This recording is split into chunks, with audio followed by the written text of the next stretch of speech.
Hello guys, আমি মিজানুর। আজকে আমি আপনাদেরকে টেন্স সম্পর্কে খুব দ্রুত একটু আলোচনা করব। টেন্স সম্পর্কে যদি কারোর বিশদে আলোচনার দরকার পড়ে আপনারা বলবেন, এ নিয়ে আমি একটা অন্য সময় একটা ক্লাস করাবো। আজকে একটু দ্রুত ক্লাসটা করাবো, ঠিক আছে? আচ্ছা, প্রথমে দেখুন, আমি কয়েকটা সেন্টেন্স লিখেছি, একদিকে প্রেজেন্ট একদিকে পাস্ট। তো আমি যাই, আমি যাই এই কথাটার দ্বারা কি বোঝানো হচ্ছে? যে আমি রোজ যাই। সেটা আমি সকালে যেতে পারি, বিকালে যেতে পারি, বা অন্য কোনো সময় যেতে পারি। এখানে কোনো টাইম মেনশন করা নেই। এর দ্বারা কি এই কথাটা বোঝাচ্ছে যে আমি এখন যাচ্ছি বা আমার যাওয়া হয়ে গেছে? তাহলে যে ওয়ার্ডের দ্বারা আমি এরকম কোনো বুঝতে পারছি না, এটাকে আমরা বলবো ইনডিফিনাইট টেন্স। সেক্ষেত্রে আমরা এটাকে কিভাবে লিখবো? I go. এখানে কোনো am, is, are, was, were বা হ্যাভ, হ্যাজ কোনো কিছু হবে না, ঠিক আছে? ইনডিফিনাইট টেন্সে অনলি সাবজেক্ট আর মেন ভার্ব হবে। আর যদি অবজেক্ট থাকে তাহলে সেক্ষেত্রে অবজেক্ট, ঠিক আছে? এবার ধরুন বলছি কি আমি যাচ্ছি, তাহলে আমি যাচ্ছি এই কথাটার দ্বারা কি আমার এরকম বোঝাচ্ছে যে আমি প্রতিদিন যাই বা আমি কোনো একটা পার্টিকুলার টাইমে যাই, এরকম কিছু বোঝাচ্ছে না। মানে আমি একটা কন্টিনিউ করছি। যখনই কন্টিনিউ হবে তখন আমার একটা হবে আই এম গোয়িং, ঠিক আছে? কন্টিনিউ সেন্স যখনই হবে তখন ভার্বের সাথে একটা আইএনজি যোগ হবে। আর আইএনজি যখনই যোগ হবে মনে রাখতে হবে যে আমি একটা চ্যানেলে মানে এর আগে আমি বলেছিলাম ভিডিওতে যে ভার্বের সাথে যখন আইএনজি থাকে তখন ভার্বের আর কোনো অস্তিত্ব থাকে না। সেজন্য আমরা বিভাগগুলোকে সামনে আনি। সেজন্য আমাদেরকে একটা এম আনতে হচ্ছে। যদি এখানে হি হতো তাহলে হি ইজ গোয়িং করতাম। ক্লিয়ার? এবার লিখেছি কি আমি গিয়েছি। এই কথাটার দ্বারা আমার কি সেন্স প্রকাশ পাচ্ছে? আমি কি রোজ রোজ যাই এটা বোঝাচ্ছে, নাকি আমি এখন যাচ্ছি এই কথাটা বোঝাচ্ছে? এই কথাটার দ্বারা এটাই বোঝাচ্ছে যে আমাকে কেউ জিজ্ঞাসা করেছে যে তুই সেখানে গিয়েছিস? আমি বললাম হ্যাঁ গিয়েছি। তার মানে কি জাস্ট এইমাত্র আমার যাওয়াটা শেষ হয়েছে, এর ফল বর্তমান, ঠিক আছে? আমাকে ধরো কেউ জিজ্ঞাসা করেছে তুই কি খেয়েছিস? আমি বললাম যে হ্যাঁ আমি খেয়েছি। এর দ্বারা কি বোঝাচ্ছে? আমি খাচ্ছি এটা বোঝাচ্ছে? এটা বোঝাচ্ছে না, আমার হচ্ছে খাওয়া হয়ে গেছে, জাস্ট খাওয়া হয়ে গেছে। তাহলে এরকম যখন বোঝাবে তখন আমরা কি লিখবো? আই হ্যাভ গান। ক্লিয়ার? বোঝা গেল? যদি স্কুলে থাকতো তাহলে আই হ্যাভ গান টু স্কুল লিখতাম। তাহলে দেখুন, যখন কন্টিনিউ সেন্স বোঝাবে তখন ভার্বের সাথে আমি আইএনজি দেবো। আর আইএনজি দিলেই ভার্বের নাম থাকে না, ঠিক আছে? ভার্ব আর অস্তিত্ব থাকে না, সেজন্য আমরা বিভাব আনি। তাহলে এর সাথে আমরা অ্যাম আনলাম। আর এখানে কি গান লিখলাম, গো ওয়েন্ট গান। আমরা বললাম যে প্রেজেন্ট বা পাস্ট ছাড়া অন্য কোনো ফর্মে আমরা ভার্ব কোনোদিনই বসতে পারে না, ঠিক আছে? তাহলে গানটা কি? গো ওয়েন্ট গান। গান হলো past participle form. Past participle form যখনই বসবে তখন আমার সামনে একটা হ্যাভ বা হ্যাজ দেওয়া ম্যান্ডেটরি। এখানে আমি কোনো এম, ইজ, আর দিতে পারবো না। এম, ইজ, আর কখন দেবো? যখন আইএনজি থাকবে। আর পাস্ট হলে ওয়াজ, ওয়ার। পাস্ট এটা পরে লিখছি ওই দিকটা।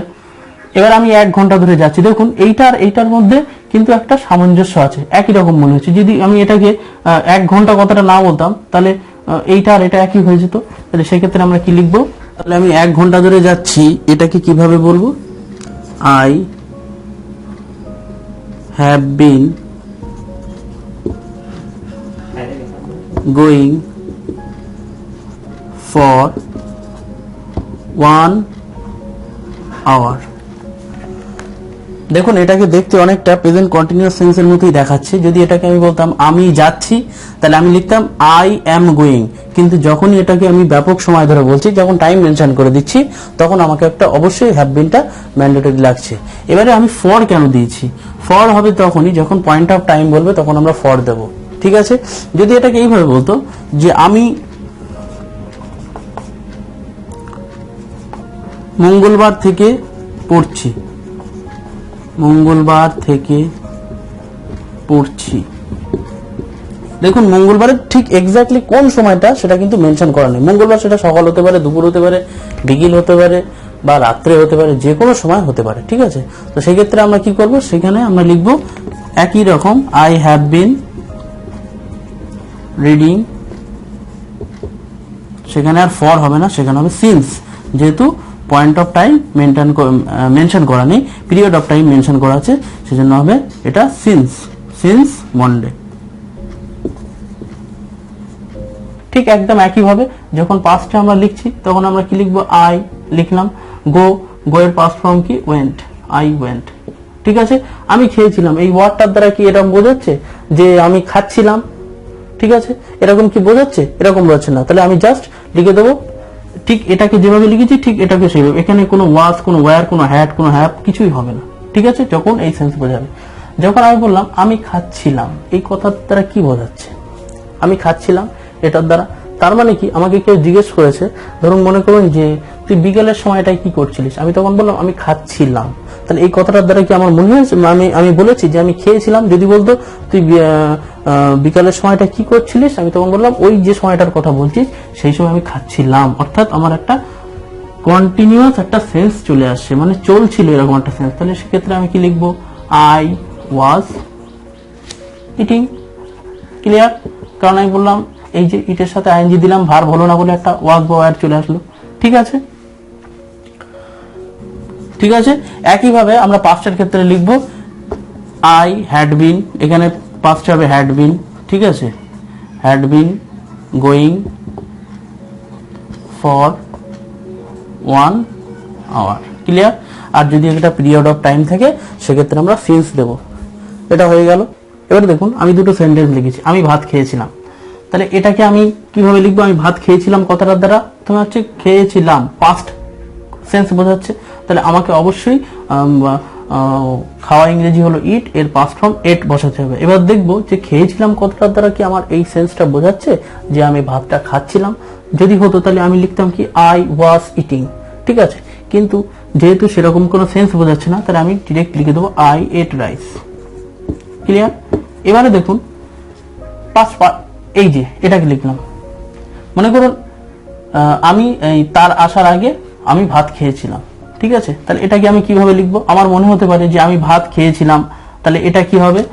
আই এট রাইস হবে। এবার তার আসার আগে বিফোর হি কেম এরকম হতে পারে। কিন্তু দেখুন পাস্ট পারফেক্টের একটা নেচার আছে যে দুটো সেন্স বোঝায়, একটা হচ্ছে ঘটে গেছে আর একটা তারপরে ঘটবে, মানে দুটো অ্যাকশন বোঝাবে। এরকম যদি বোঝায় তখন সেটাকে আমরা পাস্ট পারফেক্টে ইউজ করবো। তার মানে কি এরকম যদি নর্মাল থাকে তাহলে আমরা পাস্ট ইনডিফিনাইট টেন্স লিখে দেবো।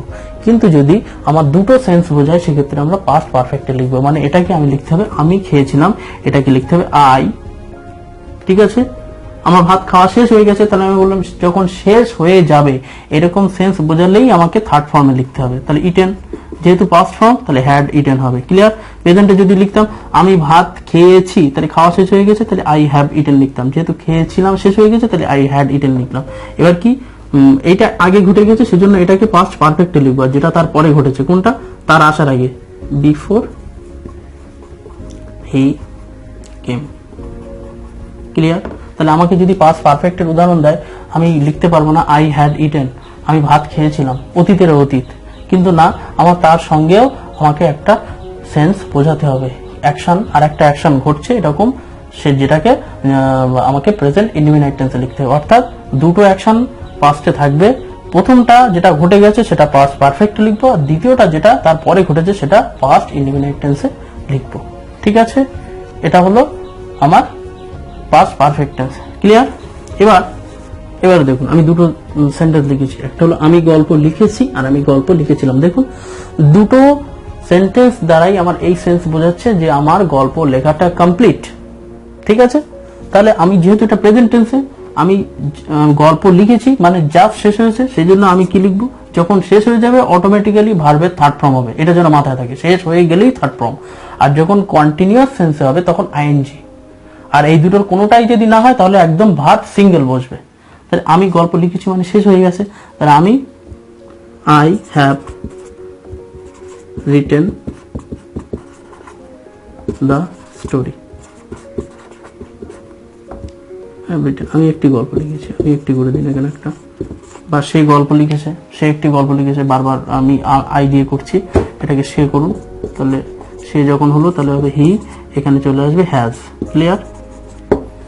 তো এটাও শেষ, এটাও কিন্তু শেষ। আমি গল্প লিখেছিলাম, আমাকে জিজ্ঞেস করেছে গল্প লিখেছিলিস? হ্যাঁ আমি গল্প লিখেছিলাম। তাহলে আমি এটা কি লিখবো? আই রাইট এর পাস্ট ফর্ম হবে রোট, I রোট a story.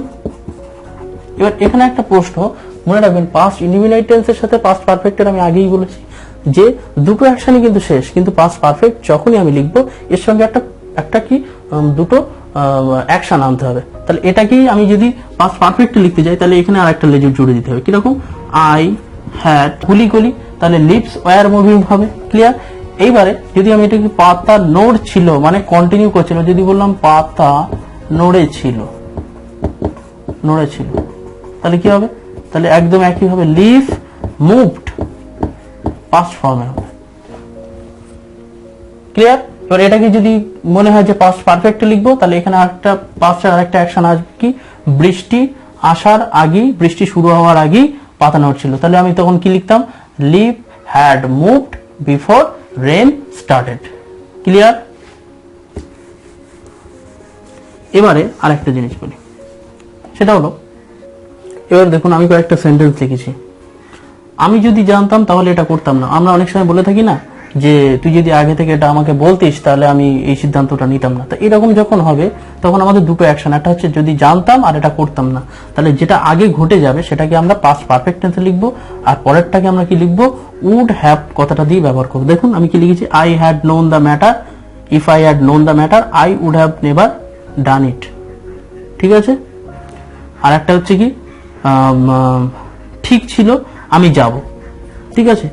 I was to go, এখন আমি গিয়েছিলাম কি না গিয়েছিলাম সেটা পরের কথা। বলে না যে কোনো ক্ষেত্রে যে এটা ঠিক ছিল, যে এই কাজটা সেই করবে, এটা ঠিক ছিল, হ্যাঁ, তাহলে সেক্ষেত্রে লিখতে হবে আই ওয়াজ টু গো। বা আমাকে কেউ বললো যে এটা ঠিক ছিল যে ওকে দিয়েই করানো হবে, তাহলে এরকম যখন সেন্স আসবে তখন আমরা ওয়াজ টু কথাটা ব্যবহার করব। আর যদি এরকম হয় যে ঠিক হয়েছে, এই মাত্র ধরো বসে ডিসিশন হয়েছে যে কোনো কাজটা আমাকে গিয়েই করতে হবে, তাহলে সেখানে আমরা এম টু, বোঝা যাচ্ছে যে ঠিক হয়েছে মানে প্রেজেন্ট এম টু। আর যখন ঠিক ছিল আমি যাও অমুক এটা ঘটবে বা ওটা ঘটবে, সেক্ষেত্রে আমরা ওয়াজ টু ব্যবহার করবো। এখন প্রশ্ন হচ্ছে যে ঠিক ছিল আমি যাব, আমি গিয়েছিলাম কি না গিয়েছিলাম সেটা আমার দেখার দরকার নেই, কিন্তু ঠিক ছিল আমি যাবো, ব্যাস এই পর্যন্ত। ঠিক আছে? কিন্তু যদি এরকম সেন্স বোঝায় যে আমি কোনো একটা জায়গায় যেতে বাধ্য, আমাকে ওখানে যেতে হবে, আমাকে পড়তে হবে, তাহলে লিখতাম কি আই হ্যাভ টু রিড। তাহলে যখন আমাকে কোনো একটা কাজ আমি করতে বাধ্য থাকবো তখন হ্যাভ টু কথাটা ইউজ করবো আমরা। ক্লিয়ার? যেমন আমাকে পড়তে হবে, তাহলে লিখতাম কি আই হ্যাভ টু রিড, আমাকে লিখতে হবে I have to read, I have to right, আমাকে যেতে হবে আই হ্যাভ টু গো। ঠিক আছে? তাহলে এই সেন্টেন্সটা বোঝা গেছে, আমি যদি জানতাম তাহলে এটা করতাম না। হ্যাঁ, আমরা অন্য একটা সেন্টেন্স দিয়ে বলতাম, যদি মনে করুন এটাকে বলতাম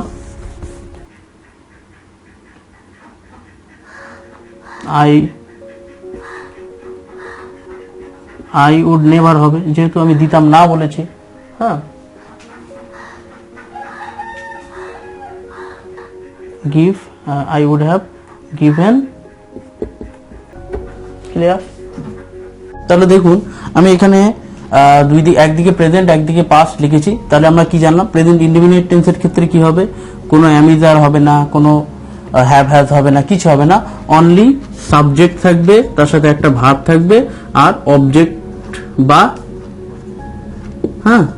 আদার্স, এইটুকু থাকবে। ক্লিয়ার? কন্টিনিউয়াস টেন্সে কি হবে, সাবজেক্ট থাকবে, একটা এম অথবা ইজ অথবা আর থাকবে, আর কি হবে, অবশ্যই ভার্বের সঙ্গে আইএনজি যোগ হবে। ক্লিয়ার? পারফেক্টের ক্ষেত্রে কি হবে, সাবজেক্ট হবে, ঠিক আছে, আইদার হ্যাভ হবে অথবা হ্যাজ হবে, আর ভার্বের থার্ড ফর্মে বসবে। আর পারফেক্ট কন্টিনিউয়াসের ক্ষেত্রে কি হবে, সাবজেক্ট থাকবে প্লাস হ্যাভ বিন বা হ্যাজ বিন প্লাস ভার্বের সাথে আইএনজি যোগ হবে। ক্লিয়ার? আচ্ছা, পাস্ট ইনডিফিনিট টেন্সের ক্ষেত্রে একই, সাবজেক্ট বসবে, তার ভি2 ফর্ম বসবে, অবজেক্ট থাকতেও পারে নাও পারে। ক্লিয়ার? কন্টিনিউয়াস টেন্সে সাবজেক্ট হবে, যেটা এখানে এম ইজ আর ছিল সেটা এখানে হবে ওয়াজ বা ওয়্যার। ঠিক আছে? আর ভার্বের সাথে অ্যাজ ইউজুয়াল যেরকম আইএনজি যোগ হচ্ছিল সেরকমই হবে। পারফেক্টের ক্ষেত্রে একই জিনিস, সাবজেক্ট হবে, এখানে যেটা হ্যাভ বা হ্যাজ হচ্ছিল এখানে সেটা অনলি হ্যাড হবে, আর ভার্বের থার্ড ফর্ম বসবে। ক্লিয়ার?